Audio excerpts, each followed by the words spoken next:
Mae Krier, an original Rosie the Riveter, was born in 1926 in North Dakota. After the bombing of Pearl Harbor, Mae, her sister, and a friend headed to Seattle, Washington, where Mae became a riveter for Boeing, making B-17s and B-29s for 92 cents an hour. She met Norm, her late husband, a sailor, on the dance floor in 1944. Norm was transferred to Pasco, Washington, and in April 1945 they married. She left Boeing to work for the Army Engineers with Italian prisoners of war in Pasco at 83 cents an hour. Eventually they settled in Pennsylvania, where they raised their two children and where Mae still resides today. Mae joined other Rosies to get the first National Rosie the Riveter Day in 2017 and the Congressional Gold Medal for Rosie in 2020. During the pandemic, through her Facebook page Honor Rosie, Mae, with the help of companies, groups, and individuals, made and mailed well over 6,000 red and white polka dot face masks. 5,000 masks went directly to her Honor Rosie followers. In 2022, her face mask and bandana were worn by Rosie the Rocketeer in the commander's seat of the Boeing Starliner, which traveled to the International Space Station and back. In April of 2024, Mae accepted the Congressional Gold Medal on behalf of all Rosies. It was a great honor to her. Mae continues to travel the world to promote Rosie the Riveter's legacy, and at 99 years, Mae still cuts her own grass. Now it's time to join Breaking Barriers with Mae Krier. Hello, Mae. Good morning, Deb. I don't have. Am I supposed to be on? Well, I'm all right. I was worried about being on mute. Nope, you're good. You're good.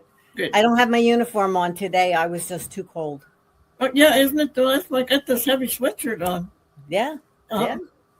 So, first of all, let's do our commercial. We have a commercial. Okay.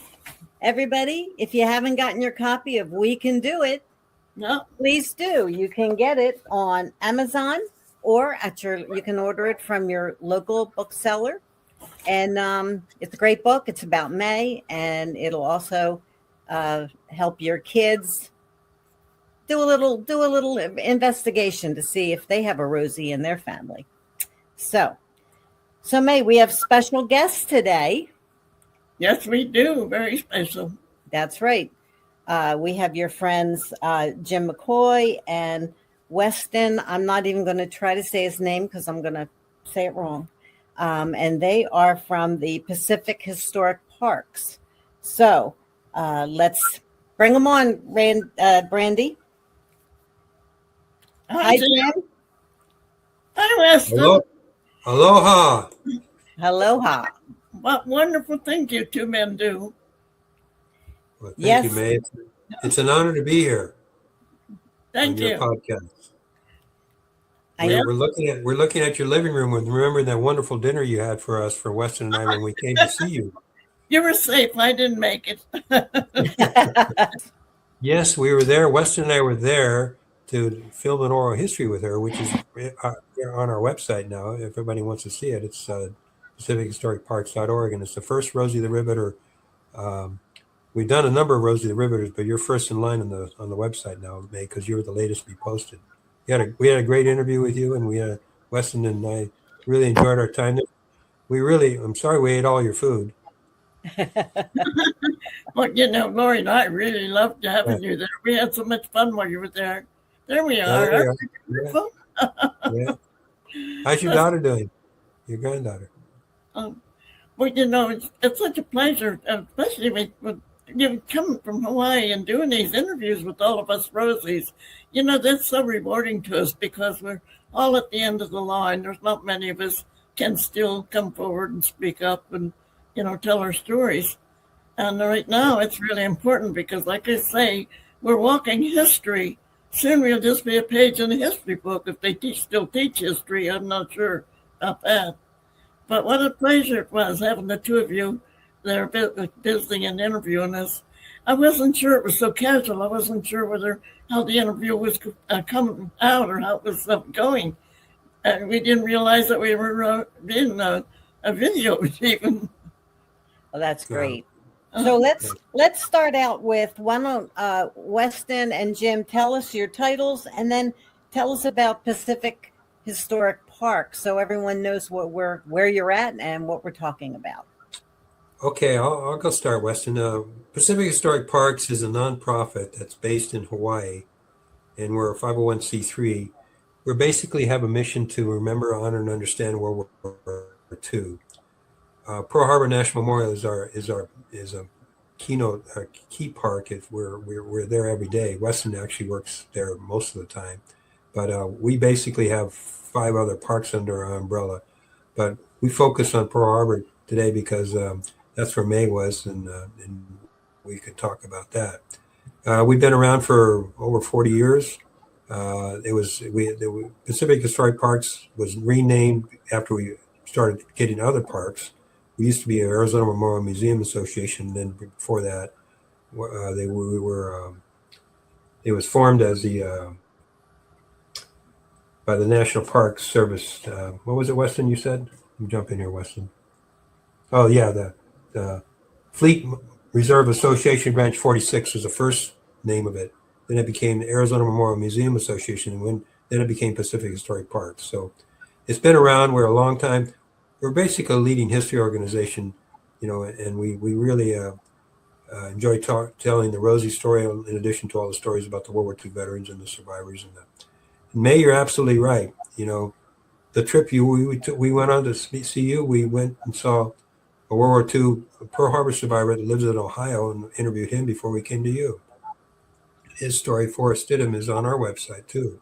So I encourage your viewers, if they want to check out some oral histories, we have a lot of them there, and Westin has done a lot of great jobs, great work doing that. So Westin, why don't you tell them what you do in Pacific Historic Parks? Yeah, so my name is Westin Saito. I'm an educator and interpreter at Pacific Historic Parks. Predominantly, I bring school students from all around the world to Pearl Harbor. I coordinate with our different historical associations as well too. And I think one of the main things is I'm always teaching people about all the different histories that happened here at Pearl Harbor and really what happened afterwards. So, Mae's story is, after the attack on Pearl Harbor, she joined the workforce. And, I always make sure that I tell that to all of our students that, when a lot of our young men went off to the war, students, so who built all the ships? Who built all the planes? They're like, well, if dad had to go to war, who's building all the ships? They're like, oh, mom. It's like, exactly. The women were building all that. So we're constantly making sure that the history and the story of the Rosie Rivers lives on. So really a pleasure to be here. Well, thank you. Westin, you tell a little bit about your background, your story. I keep telling you, it's so amazing to find a genuine Hawaiian. Well, I'm not Hawaiian by blood, but I'm born and raised here in Hawaii. I'm actually born and raised at Pearl Harbor. My mother and father were some of the first Rangers at Pearl Harbor when they first opened up in 1980. And I've been raised around Pearl Harbor survivors my entire life. I've called them grandma and grandpas throughout my entire life. They taught me how to read, taught me how to count. They taught me how to divide using old Hershey bars, chocolate. I later realized that they were just taking my chocolate, but I did learn how to divide and count. So it was a win-win. Jim, I know you're Air Force, Jim. How did you Yes. Well, I came. I was a military brat, Air Force brat. I moved to Hawaii in 1970. I was a junior in high school, so now you can figure out how old I am. but it was a great experience for me to be in Hawaii because my dad was a chief master sergeant, and he came home one December day in Nebraska on a cold winter day and said, "Family, we got news. We're moving to Hawaii. We're being stationed in Hawaii." And I was, Yahoo! I'm gonna go to which we were there right now. We had my dad was stationed at Hickam Air Force Base. He actually, one of his jobs was to map rescue missions from Hickam for downed Air Force pilots in Vietnam. So, and he went on to become the Chief Master Sergeant Air Force in 1979, which is a very significant job. So, very proud of him. We lost him a couple years ago, and he and my mom are buried at the Omaha Veterans Cemetery. And at a cemetery, he actually was a leader in making sure that the Midwest had a veteran cemetery. So, very proud of my dad and his legacy. And when I got this job, he actually kind of looked at me and he goes, "This 7 years ago," because I was always a news guy. I worked at Star Bulletin and Channel 2 News for 20 years. And he said, "I'm proud of this job, Jim," because he liked the fact that I was a history guy then, and give me my background in history growing up. He always stressed to me the importance of learning your history. And so we try and instill that to everybody we talk to. So that's my story. I've been living here now since 1970, on and off. For 4 years, we moved to Seattle, but then back here, I missed the food and the local style, so I've been getting back. So, well, this is an enormous job that you and Westin do. People don't realize till they go there how huge and how involved it is to put a program on, especially like what you do for Pearl Harbor, December 7th, that time. But you do that year round. But you have to see it to understand. Every one of those ships, there's stories, there's trips, it's just absolutely amazing, especially for us to see these things. And we couldn't do it if it wasn't for people like you. I don't think the people realize how much is involved in what it takes, like for men that do these things. I think not only you must do it for the love of doing it too, because that's an enormous job. It's a wonderful job. It does take a lot of time, but when I have the chance, we have the opportunity to reach about 12 to 15,000 students each year and talk to them directly at Pearl Harbor with place-based learning and give them the full experience so that they understand where their grandparents and their great-grandparents come and what they had to go through during that time period.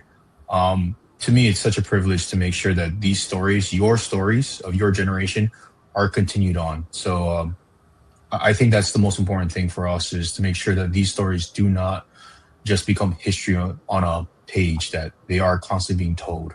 So it's a great responsibility. It's very humbling to take that on, because I've been asked by a lot of the property providers, make sure that they tell our stories and not just become a page in the history book. So happy to do it, Mae. Tired, but happy to do it.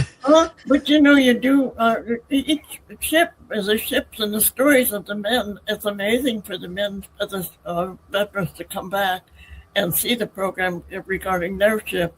There's a lot we think of Arizona as the mainstay of Pearl Harbor, but there's many other ships that are involved, right, Jim? Yes, there's many others. Arizona was one of the 3 battleships that actually never resurfaced. Most of the ships that were sunk or heavily damaged December 7th were retrofitted and put back into service. But the Arizona, the Oklahoma, and the Utah, the Oklahoma actually was finally righted and put back, but they didn't feel it was ready for service, and they were sent it to the mainland Hawaii, mainland United States, but it sank in a storm. The Utah is still visible. It's off Ford Island. And if you ever get to visit Pearl Harbor, and if you have an opportunity to see the Utah, it's quite a sight. But the Arizona Memorial is the most visited site in Hawaii, and it's a very solemn experience. We don't call it an attraction; we call it memorial, because there's 900 guys still buried there, still below deck, and it's when people see it for the first time, see tears, see emotion. When they're told the average age of the sailors and the names of the 1,177 names on the plaque, the wall, the average age is 17, 18 years old. They're just, one of the Rangers one day had a really good, he said, everybody here who's 17, 18, 19, 20 years old, raise their hand. And the ones that raise their hand, and then, and they said, and then he told the story about, and he said, that's the average age who died here. And it really impacted those teenagers and those young adults. And that's what we strive to do. We strive to bring the story to them, on the memorial, at the park. We have virtual reality experiences, which are popular with youngsters. We have obviously the museums. We have the bookstore. May, you remember the bookstore you went through there with Marion, and you Right? did some posing with some of the yeah. But Jim, one of the things I'm finding so fascinating, and I didn't know about it, I don't know how long ago this started, but how they're burying the men that are passing away now. They're taking them down to the Arizona, and that's where they're spending their last days. Yeah. Explain that. I didn't know about that. There's 45 Arizona. There's 45 men who survived the attack on December 7th, and who decided that instead of being buried with their families, plot in whatever state they came from and all that, decided to be reburied with their shipmates. And it's a very beautiful, formal, and emotional ceremony run by the National Park Service and the U.S. Navy, with Pacific Historic Parks assisting. And it's 45 of them have done that, and and there may be more, because there's Operation 85 is something that's been happening, and you'll be reading about it in the news a lot. That there's a move to try and disinter the unknowns at Punch Bowl Cemetery, which is in Hawaii, that are marked unknown USS Arizona sailor. So that's something to be watching for. But it is a very solemn place, and it's just something that if you visit, it's a must see. Now, one tip about the visit, that if you're going to visit, you can go on our website. It's called recreation.gov, and you can pre-order your tickets. It's only $1. Isn't it $1, Westin, or $2? It is $1 through the National Park Service to try and organize tickets to go out. So we always suggest people to do that, especially during the summer months. If you're planning to come on down, it does get quite busy. I grew up in a time where we used to just hand out every tickets first thing in the morning. If you were not here 7 o'clock when the gates open, don't bother. Just come another day. Enjoy the rest of Hawaii. We'll see you another day. So it is a lot better for guests to come to Pearl Harbor now. But, Mae, just to let you know, we've been interning men at USS Arizona since 1982. Really? Yeah. Yeah, Gunner's Mate Tesla was the first one, and that only happened after the National Park Service finally took operational control in 1980. So there are 45 men who have returned, like Jim said. There's even one brother in 2016 who reunited with his twin, the only twin on USS Arizona, Jack Anderson. He reunited with his brother Delbert Jake. So first time in 75 years that they were reunited on USS Arizona. So it is a very emotional and powerful ceremony that happens here. Predominantly, it's usually the Admiral of the Pacific Fleet who presides over that ceremony, or one of his staff. And then the urn is slowly dived down into the turret and placed inside. So like Jim said, we may have some more men who return.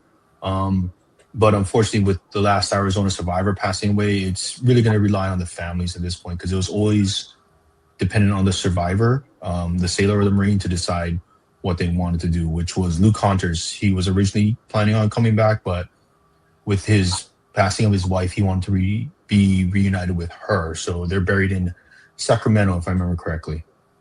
It's so emotional to see these men that they're barely able to walk, a lot of them. But when you tell their story about their ship and honor them, but there's a lot of tears shed in Pearl Harbor. That's amazing. And that's the first time just recently where I seen, I guess it was SEALs taking the bodies down to the memorial to bury them. Is that who takes down they're divers, usually they're National Park Service, sometimes Navy. We actually had a person who worked at PHP who was she's now in the Coast Guard, and she was given the privilege of diving for an interment, and there were 2 women in a three-member interment process. The thing that struck me about, we talked to divers who say that when they get down to the turret, and they're carrying the urn, when they go in the water, and then they dive down to the turret, and they put the urn in, and it pulls, and it's like they say that it's like, welcome home, sailor. It's just, Is that true that oil is still, you still see oil coming out of the? Absolutely. Absolutely. I There think was yeah.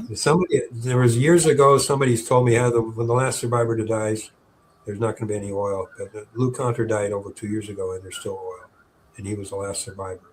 But That's amazing.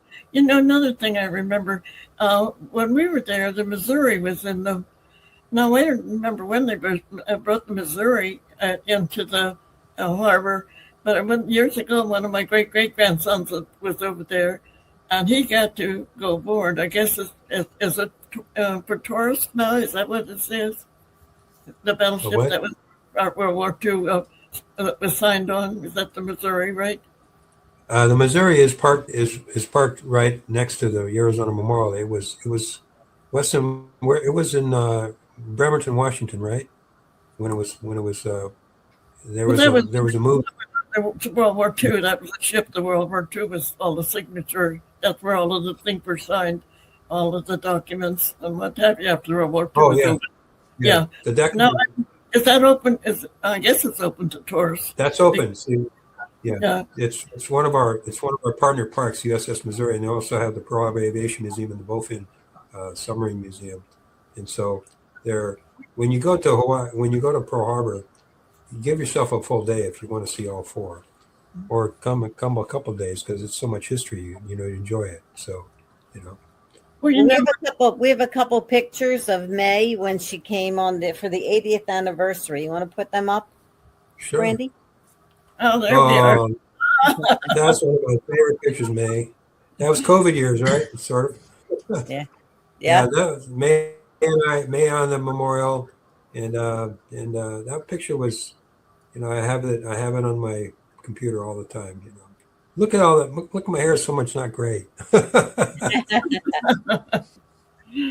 Anyhow, Mae, you were very the Rosies, when they went to Pearl Harbor, they were very, very well respected, and I call them rock stars, but I can't really call them rock stars. Most rock stars don't behave nicely, and Mae and the Rosies are just really, they're diplomats, and they're just ambassadors, and they're just everything you want them to be. There's a picture of Mae with. So the guy on the left is the guy named let's see now. Anyway, that's Jack Holder. Jack Holder. Marion's with you. Marion Wynn, the late Marion Wynn, and then that's Jack Holder's assistant, and then the Mae, and then that's the Reverend Gahu, and that was on the that was in the 80th anniversary. That was actually one of the times when we conducted the ceremony out at Kilo Pier at the Pearl Harbor base. Most of the time it's at Pearl Harbor National Memorial, but so that was a long time ago, Mae. We want you back. Yeah, and Jim, if you want to talk, I remember, Mae, you actually visited a couple places during the 80th, not just Pearl Harbor, right? Right. And it was so heartwarming on the Arizona. I placed flowers in the water for two different families that asked me to do that before I came over. And one of them was from a lady from Illinois. And it's so amazing. She just follows me and sponsors anything that we want. It's really amazing. I never met the woman, but she's outstanding. Now, her name is Annie Prather, and wherever I need her mom, she seems to be right there. She's really promoting our books and things like that. And her father, she was so thrilled that I placed flowers in the water for her father. Said a little prayer. So Mae, we remember, Mae, you doing that because we were with you, and the flowers are a huge tradition in Hawaii, and it's the petals. You don't want to throw an entire lei in. You have to put the petals, but you put them either in the over the side or in the well, and they float out, and it's just really a somber, moving ceremony when they do that. Well, yeah. At first, I think it was over the side. Then when we were there, it was at the well when I placed the last one. Yeah. So tell us about how the Rosies, you get a lot of Rosies, and how they participate in off-site visits. Where do you take them? Why don't you go in the education, but also talk about I'll talk about Mae's trip to the airlines, and you tell them about the school visits. Sure, absolutely. So, one of the key things is, when Mae and Marion came, It was still kind of during COVID, so we were still trying to adjust. But then we noticed that there were a lot more Rosies who were interested in coming out of Pearl Harbor. And one of the key things is, this is a wonderful experience that, I'm getting to meet these ladies who were so inspirational, part of the greatest generation. But wait a minute, this information needs to be passed on to others. So one of the key things is I started to talk to some schools around Oahu. St. Andrews was the first school. It was an all-girls school at the time, and their entire school came out to meet Marion Wynn and Marion Suze the following year. Unfortunately, I'm sorry, Mae. So we hope you come back out so we can bring you out to some schools. But they asked questions. They heard from both Mariannes about their life experience, and the young ladies performed a traditional oli, which is a Hawaiian chant as a thank you to the ladies for what they did during their time of service, and then also for them to teach and explain to them about how they can inspire the next generation, because that's always what we are. We're the shepherds of the next generation. We have to constantly pass on this information. So we've gone to St. Andrews, we've gone to Sacred Hearts, and then La Pietra this year as well. But so we're constantly trying to bring out these Rosies to make sure that they can go out to these schools and make sure the next generation is getting this information from firsthand sources. Just like how Mae said, these are walking people who have all this history. We need to make sure that is constantly getting out and documented. But Mae had a wonderful time at I think it was Hawaiian Airlines, right, Jim? Mae? Right. That was kind of interesting. I didn't get to go, unfortunately. Yeah. Well, it was one of those things where we had the female mechanics and engineers, all female group came to you, Mae, and you guys did a little talk in a classroom, and then you walked into the hangar. And one of the things you did that made one of the Hawaiian Airlines employees laugh so hard, you were pointing at a rivet. You said, "You're not doing that rivet right." When I was in Normandy, this was the first time they set up. I didn't know they were planning this. They set up they had the compressor and everything there. They wanted to know. They didn't even tell me. They just brought me over and had me rivet. And I laughed because I hadn't riveted one for 75 years. But I hadn't lost my touch. I could still do it. That surprises you because you don't realize that. It's just, I guess, like riding a bicycle. You always remember how to do it. Might not do it as well, but that was quite an honor for me. That was a great trip. The Hawaiian Airlines employees were just so enamored with you guys and just with you and your history and what you've done for the women. And speaking of the school groups, one of the things the kids are going to really like doing, we have the Rosie the Riveter poster, and they go up and pose with you guys. Well, Deb do that all the time. Yeah, we do it. Deb and I. Deb, tell them about what we do with the Zooms and with the schools too. Oh yeah, we do. We in fact, I just remembered we have to set a date with Kate. I just wrote it down because I've been forgetting. Mae does Zooms with classes. So usually it's high school when they're learning World War II. If you have any classes out there that would like to Zoom with Mae, we can arrange it. Her and I do it. We show some pictures of her past and what she did, tell her story, and then Mae talks to the students. And there's one story, a student who went home and told her dad she wanted to be an engineer. And the father said, that's a hard job to get into for a girl. And she said, I saw Rosie the Riveter, I can do it. And she's in school for engineering now. Well, this is kids this week. I just did an engineering magazine. In fact, we're going to be on the cover. It's engineering and mechanical. And I said yes to the interview, and then I called back and said, no, what do you want me for? And he said, it was amazing. The magazine's coming out now. And I guess it's just the fact that we've opened the doors and women can do so many. Sometimes depends on what the engineering job is, but sometimes women are as good or better than the men, regardless of, it just depends on what they decide they want to do. one of the young girls that I love to tell her story, she became a welder, and she makes catalytic converters.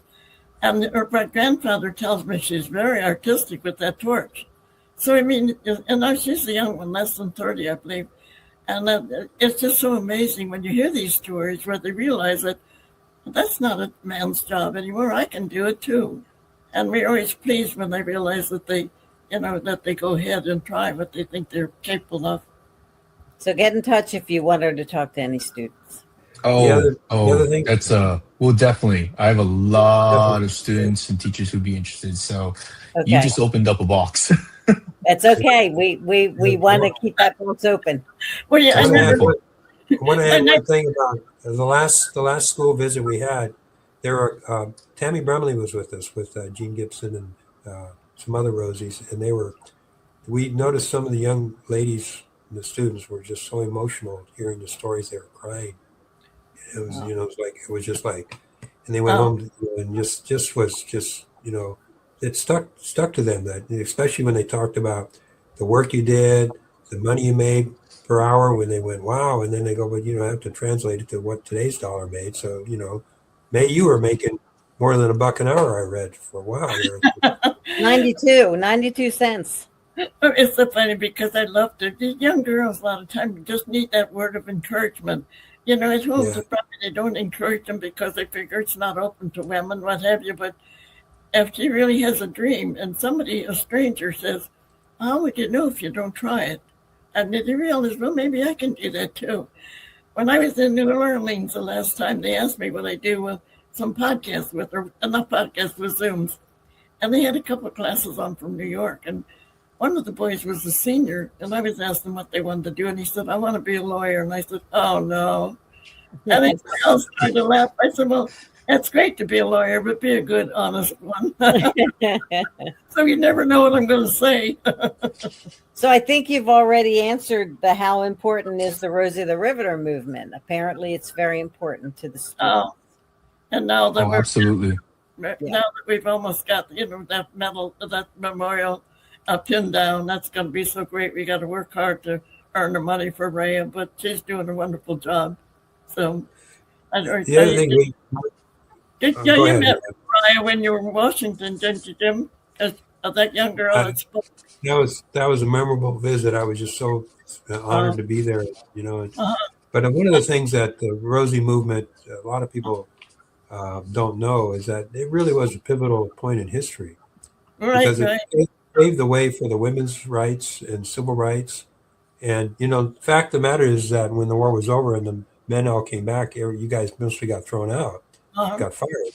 But then again, it sowed the seeds for women can do it. They can do those great jobs, those hard jobs. Well, Jim, for years, the veterans didn't treat me like, what's she doing here kind of thing. I was at a big affair in Detroit, and they were taking pictures of all the men at the back of the banquet hall. And they come and got me and my friend, and they said, one man, he was a younger man, he said, what are these women doing in here? And I looked at him, and I said, had it not been for us women, you might not even be here right now. And this is true. He fought a younger war, probably Vietnam or something. I'm not sure what it was, but he didn't realize or seem to care what the women did to save our country and the world. It took a long time for him to wake up and realize that, we deserve some credit. Absolutely. Yeah, we could not have done it. The legacy lives on. People doing everything in the home front. I mean, when I tell students today, when they walk into the museums and they're seeing the aircraft carriers, it's like, students, we started the war with 3 aircraft carriers, 3 in the Pacific Ocean, and we won. We were against 10. We have a problem. And they're like, so how many did the women build? They're like, 5, 6. They're like, no. 151. 151 aircraft carriers. The ladies in Michigan built a bomber, a B-24, in 68 minutes. And these numbers are insane at what the women could do during World War II. And I guarantee, all the men who knew what was going on, they're like, we could not have done it without that. If the women were not building this stuff, no one wants to fight hand to hand. As obviously the worst thing you can do. So if the women did not build it, the men would have to be fighting hand to hand, and that's always one of the worst things possible. So we all had to come together as a nation. The kids were grabbing the scrap metal. So I think that was truly an amazing time. The greatest generation, what they all did, and they came together in the United States. Well, the men back in my day in 1941, they still thought the women belonged in the kitchen. They didn't give us really credit for how capable we were.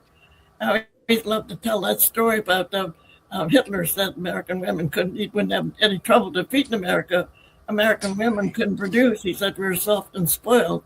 He said we spent too much money on stockings and frivolous things. I think we showed Hitler what American women were made of. I love to tell that story. Right. Well, we're running out of time. One, grateful that the power stayed on. And Thank you, Power.